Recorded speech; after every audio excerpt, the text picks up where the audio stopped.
August 19th, 2024, 4:06 a.m., Sicily.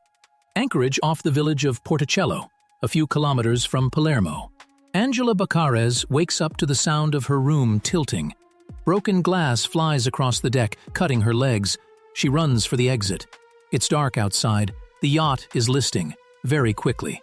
15 seconds later, the side is underwater at a 90-degree angle.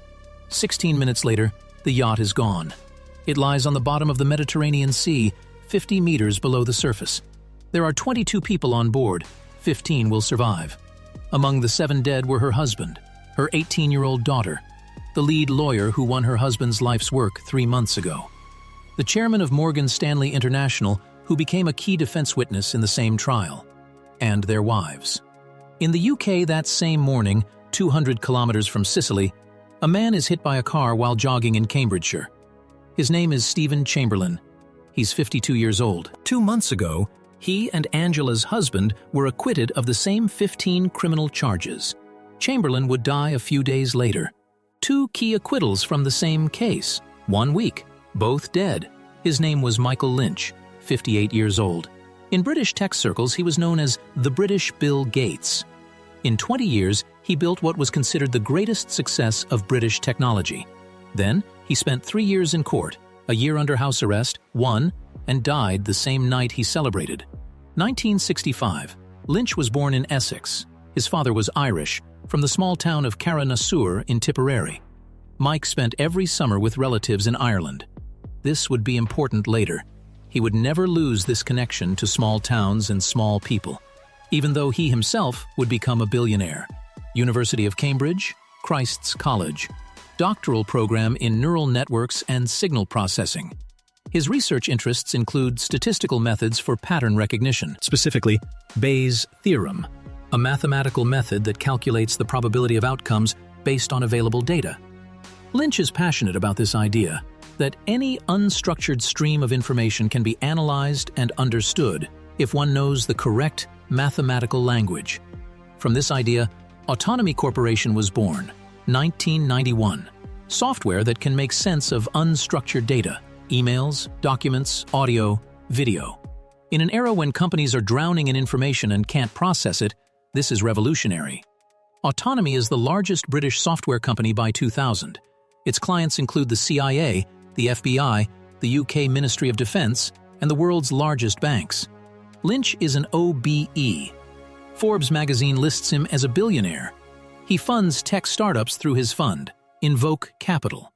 This includes Darktrace, a next-generation cybersecurity company that some journalists would later label as a project closely linked to the British intelligence agencies GCHQ and MI6. Lynch denies this. August 2011. Hewlett-Packard, one of the world's largest technology conglomerates, announces the acquisition of Autonomy for $11.1 billion. It is the largest acquisition of a British technology company in history. Lynch signs the agreement. His team receives the money. Autonomy becomes part of HP. November 2012. Exactly 1 year has passed. HP announces a massive write-down, $8.8 billion, and simultaneously accuses Lynch and his team, fraud, inflating revenue, artificially inflating figures before the sale, disguising hardware as software, hiding unprofitable deals. Specifically, according to HP, Autonomy engaged in so-called ring sales and reseller sales. The scheme went like this. Autonomy sold hardware to distributors at prices below cost, meaning at a loss. The same distributor then paid for software licenses. Ultimately, this appeared in the financial statements as high-margin software sales, although in reality, it was cross-subsidizing unprofitable deals. HP also claimed that Autonomy concealed a significant portion of its hardware revenue by classifying it as software. The difference in valuing a company between a primarily software business and a mixed hardware and software business is colossal.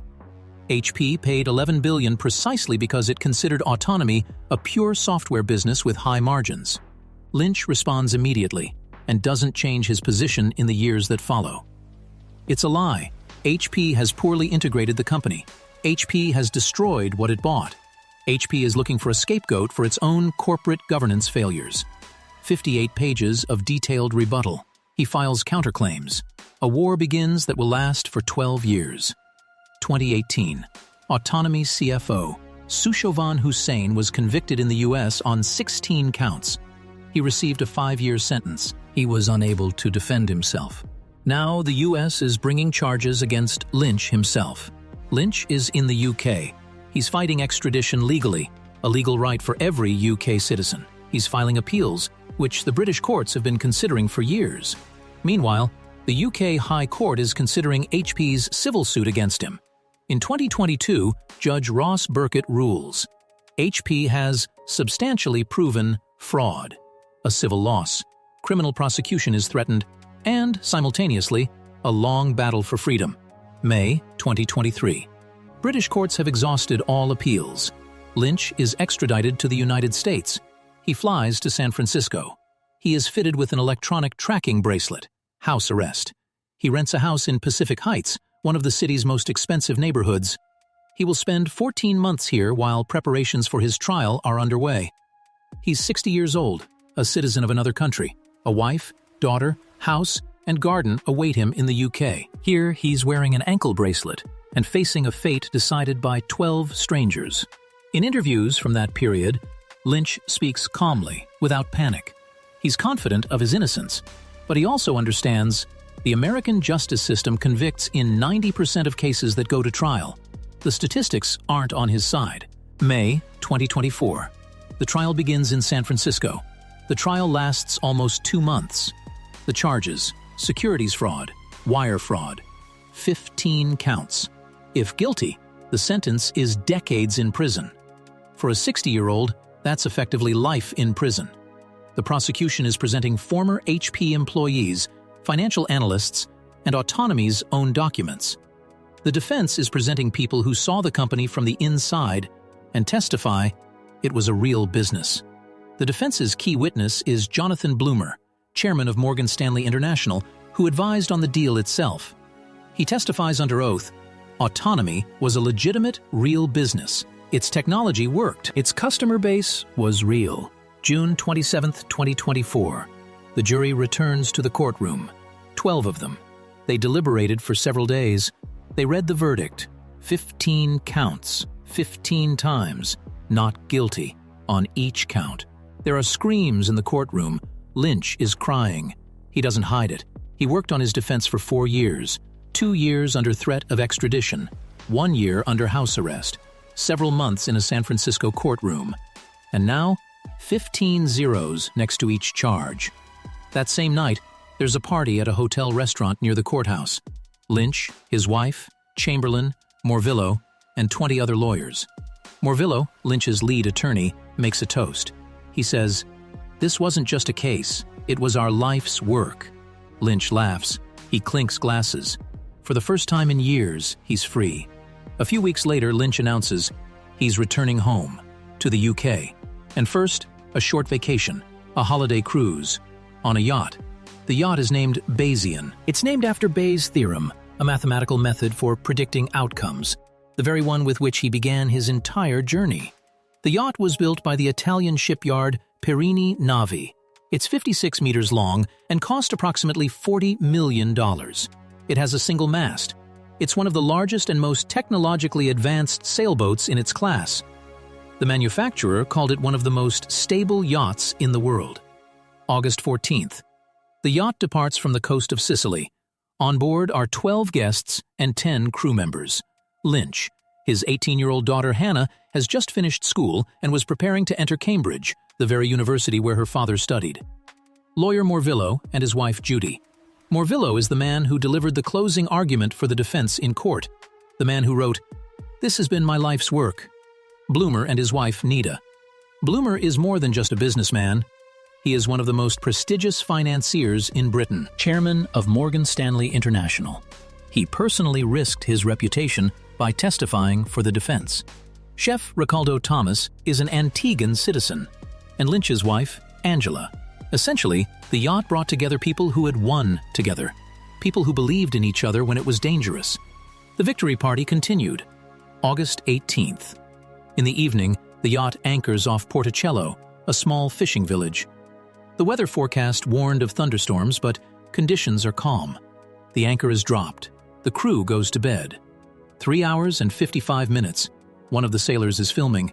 Lightning flashes on the horizon. The wind picks up to 30 knots. The yacht begins to drag the anchor. Captain James Cutfield is awakened. 4:06. The wind gusts over 70 knots. That's 130 kilometers per hour. Meteorologists will later determine that a waterspout passed over this spot. The awning over the wheelhouse is instantly torn off. The yacht lists. In 15 seconds, it's at 90 degrees. 16 minutes later, it's gone. Most of the guests were in their cabins, asleep. They didn't have time to get out. Angela Baccares woke up to a tilt. She described glass exploding, cutting her legs and running along the slanted deck. She made it out. She survived. 15 people on board survived, most of the crew and some guests who were closer to the exit. Divers found bodies at a depth of 50 meters. The autopsy yielded a surprising result. 4 victims, Morvillo and his wife Judy, Bloomer and his wife Nita, didn't die from water in their lungs. They died from asphyxiation. They were found in an air pocket inside the sinking cabin. They reached the air bubble, held on there, and suffocated when the oxygen ran out. They survived the first minutes as water filled the yacht. 4 people found one safe place inside the sinking ship. They were alive. They waited. And they died before they could wait. This is perhaps the most difficult part of the whole story. Not the instant death in the disaster, but the wait in the darkness and water, with the air dwindling. Lynch and Hannah drowned. She was 18 years old and was supposed to go to Cambridge, the same university her father attended. She was found next to him at the bottom of the Mediterranean Sea. On August 17th, 2 days before the yacht sank, Stephen Chamberlain was out for a morning jog in Cambridgeshire. He was hit by a car and hospitalized in critical condition. He died on August 24th. 2 acquitted. 1 week. Both dead. Italian prosecutors are opening a criminal investigation. Captain James Cutfield and 2 crew members are under investigation. The charges are manslaughter and criminal negligence resulting in the loss of the vessel. Cutfield testified under questioning, "We didn't see it coming." Investigators are asking, could the crew have seen the threat earlier? Should the yacht have immediately gone to port when the first signs of bad weather appeared? The British Marine Accident Investigation Agency, MAI, publishes an interim report in May 2025. It provides a detailed chronology of the final 40 minutes. The conclusion: the crew had too little time to reach the final moment. The question of what happened in the hours leading up to that point remains open. The yacht lies on the seabed. A salvage operation is planned, financed by Angela Baccares, Lynch's wife. She holds virtually his entire fortune, $1.1 billion. And here's a detail that most people didn't notice in the news about the August tragedy. Experts examining the yacht's underwater wreckage discovered that encrypted hard drives were believed to be on board. They were stored in waterproof safes. Italian authorities posted underwater guards at the wreck site. The official reason? To protect the environment from a 17,000-liter fuel leak. An unofficial version in Italian media is that the data on the drives could be of interest to foreign intelligence agencies, particularly Russian and Chinese. Why? Because Mike Lynch was connected to Darktrace, a cybersecurity company he backed through his fund, Invoke Capital, and where 6 of the 8 top managers came from Autonomy. Darktrace worked with government agencies in the UK and US. Several journalists wrote about the company's close ties to the British intelligence agency GCHQ. Lynch denied this. What exactly was stored on the drives is unknown. What's certain is that a yacht with a name taken from a theorem about predicting the future lies at the bottom. The man who built the technology to understand any data chaos failed to predict this outcome. San Francisco, June 27th. Morvillo raises his glass to his life's work and tells everyone in the room, "We've accomplished something great." In 53 days, he will suffocate in an air pocket at the bottom of the Mediterranean Sea. Bayes' theorem calculates probability. It doesn't answer the question, how can a man who spent 12 years proving his case die the week he did it? The investigation continues. The yacht will be raised. Maybe the hard drives will reveal something. Maybe not. The answer to the main question, why exactly then, exactly like this, exactly them, has yet to be found. As with most stories, They are too improbable to be coincidence and too ambiguous to draw a definitive conclusion. The Bayesian drowned. Bayes is silent.